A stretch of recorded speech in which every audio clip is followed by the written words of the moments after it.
hindi po naging paghahanda nyo dito at reaction sa mainit na reception?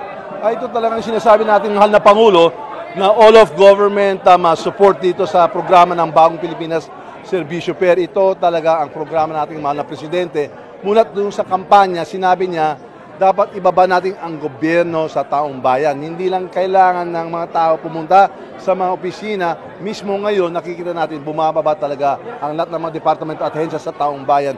At kaya natutuwa yung tao. Pero lalo na kami po sa Kongreso, nakikita natin, napakagandang implementasyon, napakagandang ang suporta sa itong mga programa nito. Yung mga Kadiwa Stores, yung Love for All ni First Lady, lahat fully supported. At may feedback talaga tayo, nakikita natin masaya ang taong bayan dito, lalo sa Zamboanga City, sa itong mga programa. Kaya pwede talaga natin ituloy itong mga programa at susuportahan po natin lalo. Opo, konting pasilip speaker, sa lugar pa kaya tayo magpupuntaan mo mga, kasi marami ng excited. Marami pa. Abangan mo dito sa area na to, sa Basuta, sa Tawi-Tawi, pupuntahan din natin, Cagayan de Oro. Pero hindi lang dito sa Mindanao.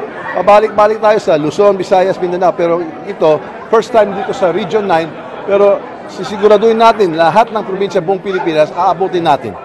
Sir, sa House of Representatives, ano po yung dapat abangan? I understand RTL aakyat sa plenaryo next week? Opo, mapapasa natin yan. Kaya sa liputan ng tataas ng presyo ng bigas, naghahanap kami ng lahat ng mga paraan kung paano ibaba natin ang presyo ng bigas para sa abot kaya ng presyo ng taong bayan. So nakikita po natin itong mga adjustments, itong refinements, itong mga amendments na rin-recommend ng Department of Agriculture at magagawa tayo ng lahat ng mga paraan kung paano maibababa natin yung presyo with all the support, with all the budget support.